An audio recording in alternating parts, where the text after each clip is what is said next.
My fiancé cheated with my best man. I exposed them at the rehearsal dinner. The box was small, unmarked, and waiting for me on the worn welcome mat of my apartment door on a Tuesday afternoon, 3 days before my wedding. I nudged it with my shoe, thinking it was a sample of cufflinks or a last-minute tie clip from the groom's men's store. I was wrong. It was a container for dynamite. Inside, nestled in plain bubble wrap, was a generic silver USB drive. No note. Nothing. Puzzled, I tossed it onto the kitchen counter amidst the chaos of wedding prep lists for the venue, seating charts, a half-packed suitcase for the honeymoon in Santorini.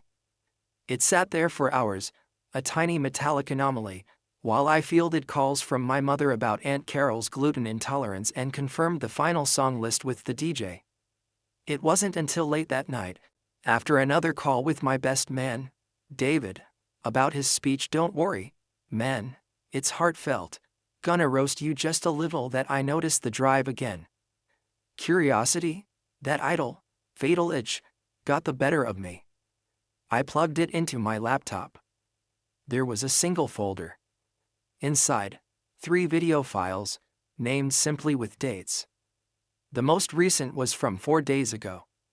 Last Friday. The night I'd worked late to clear my desk before the 2-week honeymoon hiatus. The night Chloe, my fiancée, had said she was having a quiet night in, maybe a bath and an early night. My finger hovered over the trackpad.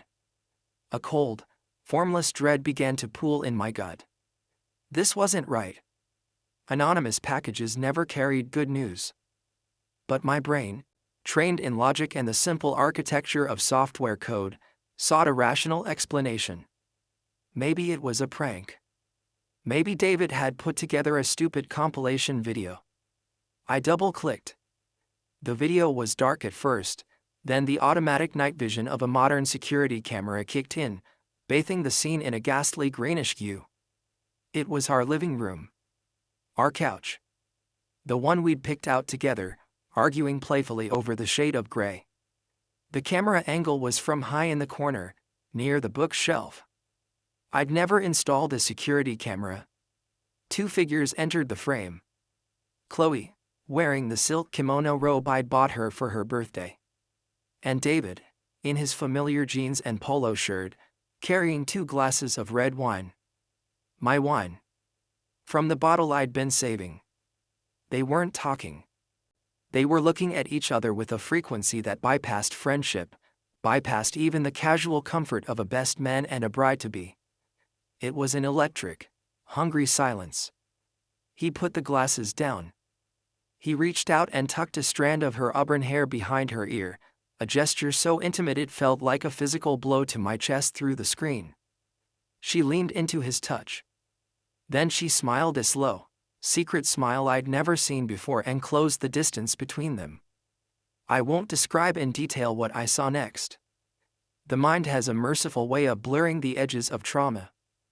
But the sounds, the soft laughter, the murmured words I couldn't quite decipher, the sheer, brazen familiarity of their bodies together on our couch, those branded themselves onto my soul.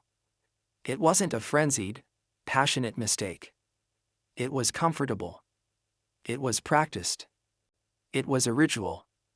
I watched, numb, as the video played out. I clicked the next file. 2 weeks prior.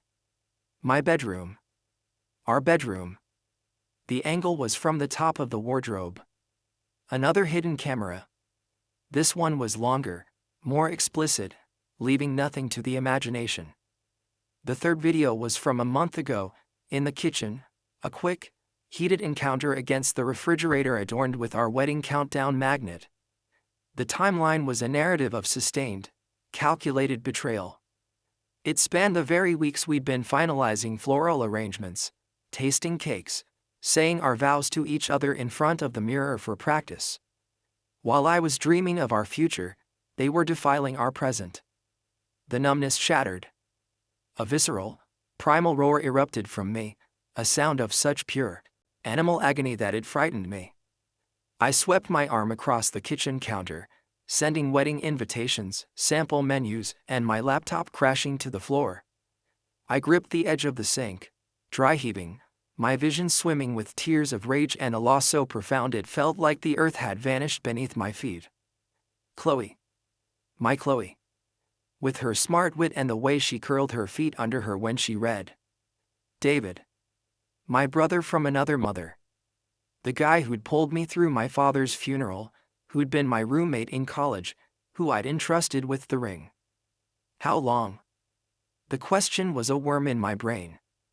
The camera angles, they were perfect, hidden. This was planned surveillance. This wasn't a jealous lover's handiwork, it was too clinical. Someone had known. Someone had wanted me to know. The pain was a cyclone, but in its eye, a terrifying calm descended. The initial shock gave way to a cold, crystalline clarity. I would not break down. I would not confront them screaming in the street. That was what a victim would do. That was what they expected. They had taken everything: my trust, my love, my future. But they had made one mistake. They had given me the evidence. And they had given me time. 3 days until the rehearsal dinner. The moment when all our world's family, friends, colleagues would be gathered in one room, a captive audience to the perfect facade of our happiness. A plan began to form in the icy stillness of my shattered heart. It was not a plan of violence, but of revelation. They had hidden in the shadows of my home. I would expose them in the blazing light of public truth. I picked up my laptop. The screen was cracked, but it still worked. I carefully copied the USB drive's contents to 3 separate, encrypted locations: the cloud, a hidden external drive, my lawyer's secure server. I placed the original USB back in its box. My hands were steady. My tears were gone. Then, I began to act. I called Chloe, my voice carefully modulated to sound tired, stressed with wedding plans. Hey, you.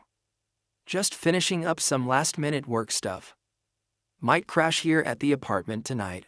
Got a mountain of things to sort. Don't wait up. Her voice was sweet, concerned. Oh, poor baby. Don't work too hard. Big weekend ahead. I'll see you tomorrow for the final suit fitting with the guys, right?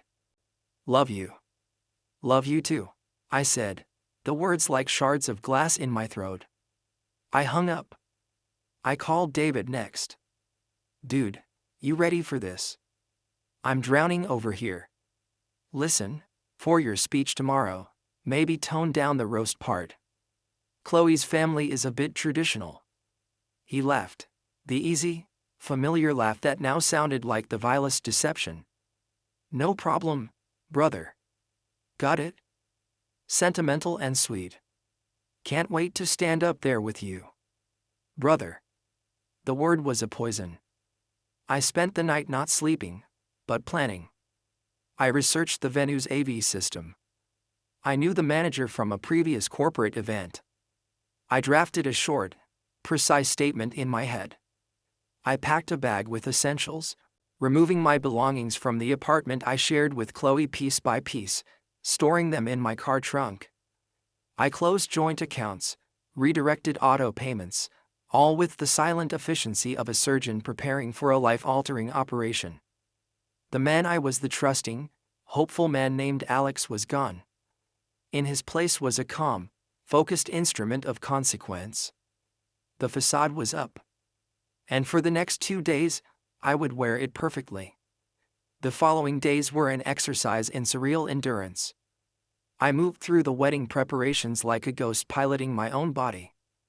The final suit fitting with David and the groomsmen was a particular circle of hell. There he was, clapping me on the back, making jokes about my last nights of freedom, adjusting my tie in the mirror with a performative fraternal care.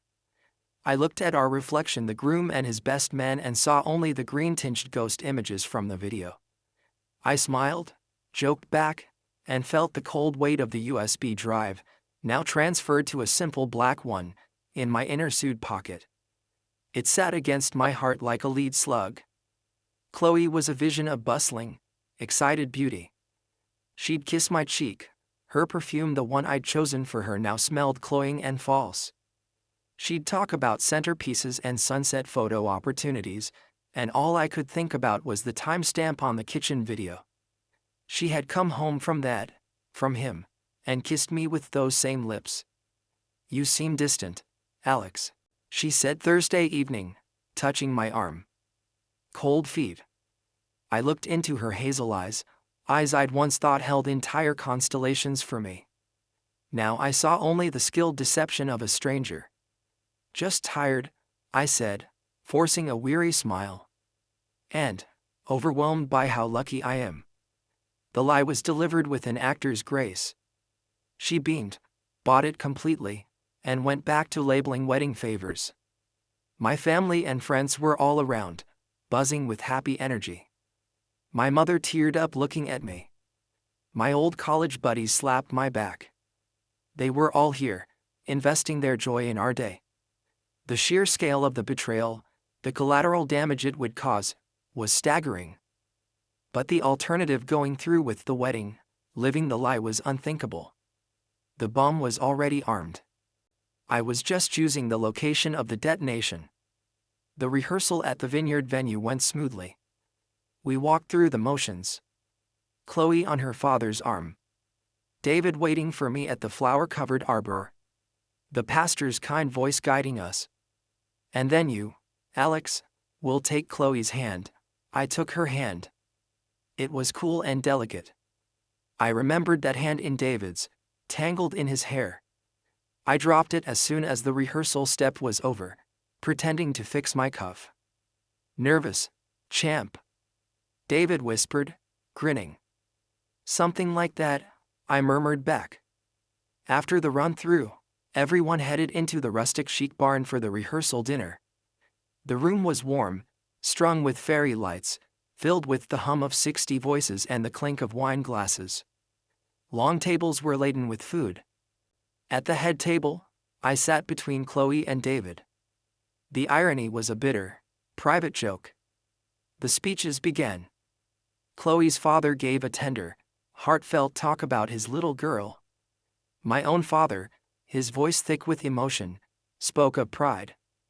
Then it was David's turn. He stood, glass in hand, his best man's speech printed neatly on cards. He was magnificent. He spoke of our friendship, of college escapades, of the time I talked him through his own heartbreak. He spoke of meeting Chloe, of how he'd immediately seen the light in Alex's eyes. He talked about what a perfect match they were. Each word was a masterpiece of hypocrisy, each fond anecdote a layer of insulation over the ugly truth. People laughed, sighed, dabbed their eyes. Chloe looked up at him, her face glowing with affection. I watched the room by the fantasy, and my resolve, hardened in the cold forge of betrayal, became absolute. David finished to resounding applause and raised his glass. "To Alex and Chloe. May your life together be as amazing as you both are." The room echoed the toast. "To Alex and Chloe." As the applause died down, I stood up.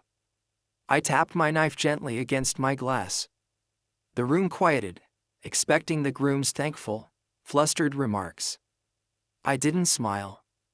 The calm that had sustained me for days settled into a palpable, quiet force. "Thank you, David." That was incredibly moving. I let the slightest pause hang in the air.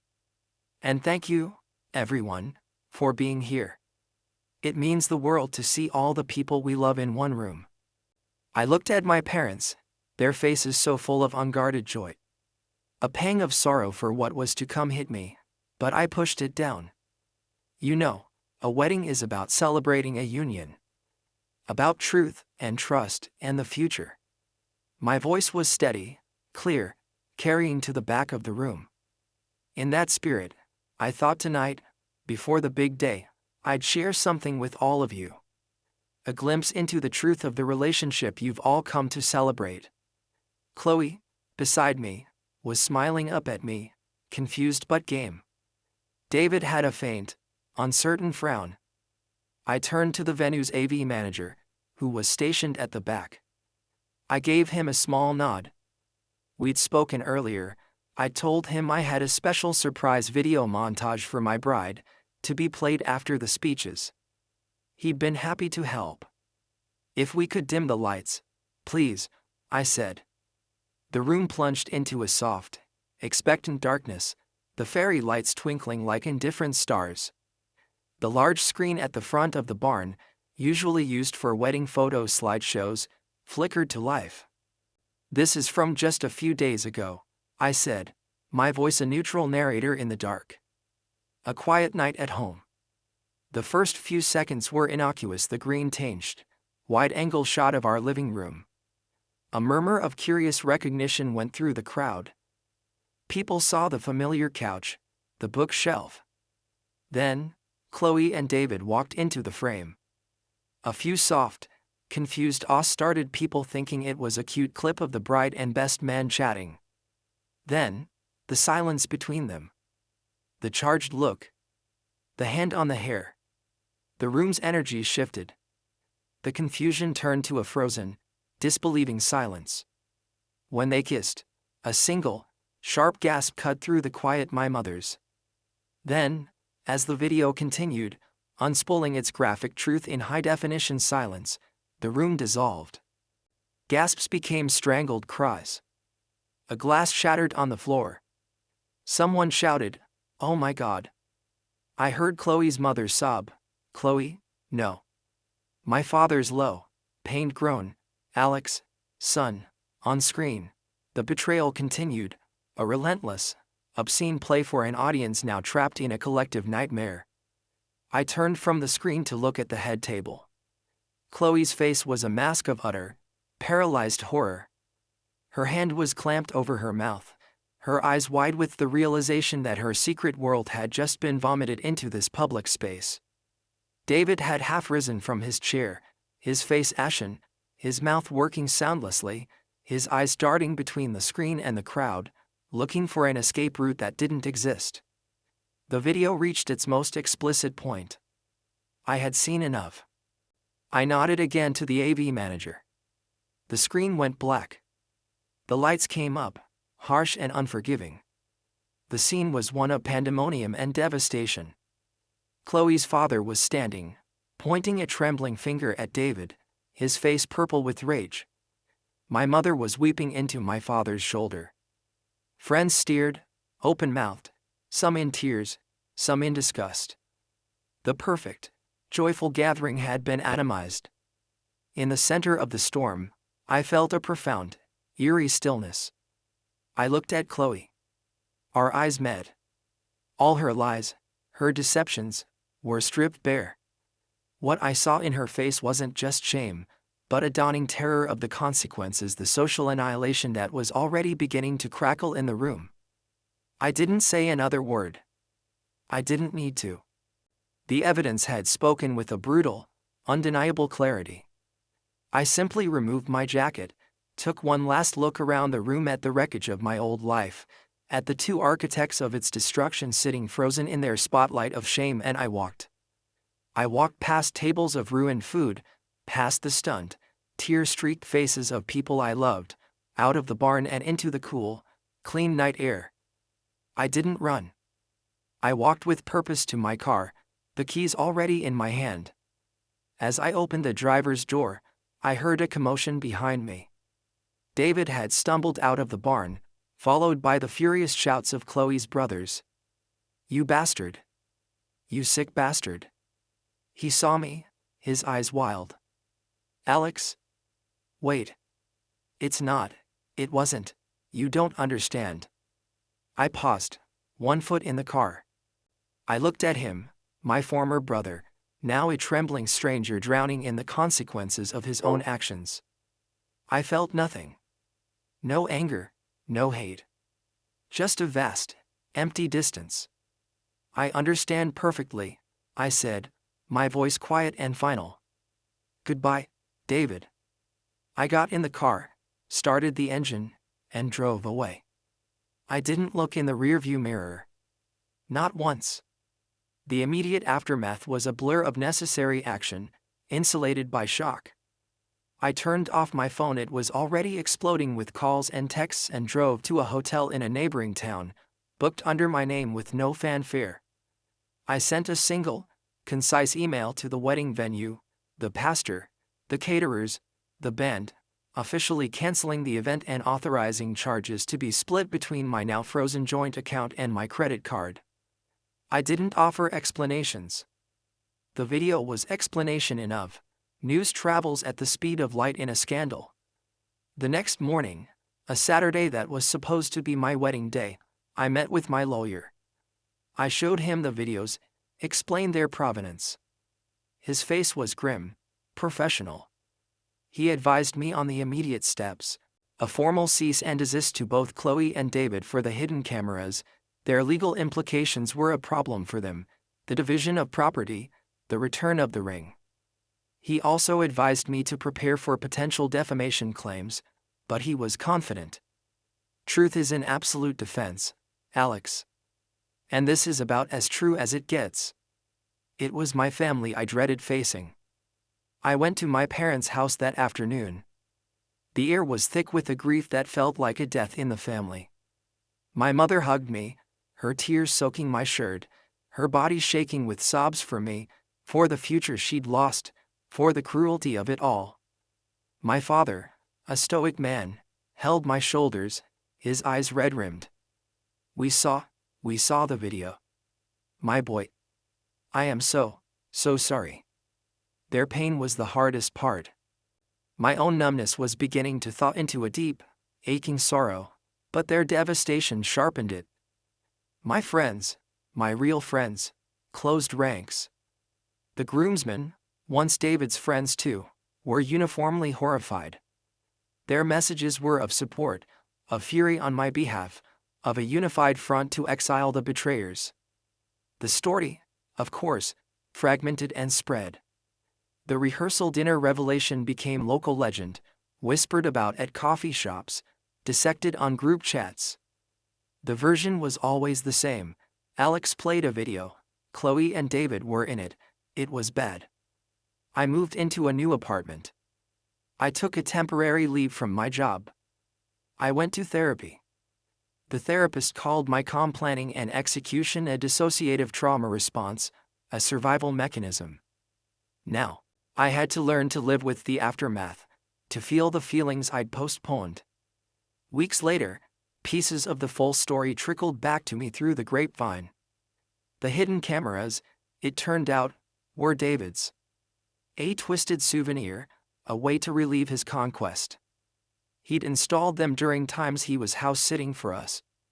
The anonymous sender was never confirmed, but the best theory was a cleaning lady Chloe had fired a month prior, a sharp-eyed woman who must have found one of the cameras and, putting two and two together, decided on a brutal form of severance pay. The social fallout was absolute and merciless. Chloe and David were pariahs. Their own friend groups evaporated. David was encouraged to resign from his finance firm. No company wants a man known for betraying his best friend and secretly filming intimate acts. He moved to another state, a ghost. Chloe, a marketing executive, found her reputation irreparably tainted. The whispers followed her. She lost major accounts. She too eventually left the city, moving back in with her parents in a distant suburb, her career and social life in ashes. Their relationship, built on secrecy and betrayal, did not survive the scorching light of day. It imploded under the weight of mutual blame and public shame. I heard that Chloe tried to reach out once, about 6 months later. A long, rambling email full of justifications. It was a mistake. We grew apart. You were always working, and pleas for forgiveness, not for me, but for her own peace of mind. I didn't respond. I deleted it. Her words had no power anymore. The woman who wrote them was a stranger. My healing was slow, non-linear. There were days of crushing anger, nights of loneliness so deep it felt oceanic. But there were also gradual moments of peace. I reconnected with hobbies I'd let slide. I spent real time with my family and loyal friends. I threw myself into work, not as an escape, but as a reclaiming of my own competence and worth. A year to the day after the rehearsal dinner that never was, I was having a beer with a couple of friends at a low-key pub. The conversation was easy, full of laughter about things that had nothing to do with weddings or betrayal. My phone buzzed with a news alert from a social column. I glanced at it. It was a brief, snarky piece about a failed startup. The founder's photo was a familiar, haggard-faced David. The article mentioned his previous notoriety in a local social scandal as a contributing factor in his inability to secure funding. I showed it to my friends. One of them, Mike, shook his head. Jesus. He really nuked his own life, didn't he? I looked at the picture for a moment longer. The handsome, confident grin was gone, replaced by a tired, defeated expression. I felt no thrill, no schadenfreude. Just a faint, distant pity, the kind you might feel for a dangerous animal that had finally been caged. Yeah, I said quietly, putting my phone away. He did. I took a sip of my beer, the conversation flowing back to the upcoming football game. The ghost of that day, while it would always be a part of my history, no longer held me. I had walked out of that room of shame and never looked back. And in doing so, I had walked into a life that was authentically, quietly, and resiliently my own. The truth had been a weapon of immense destruction, but in its wake, it had also cleared the ground. And on that cleared ground, I was finally, slowly, building something real.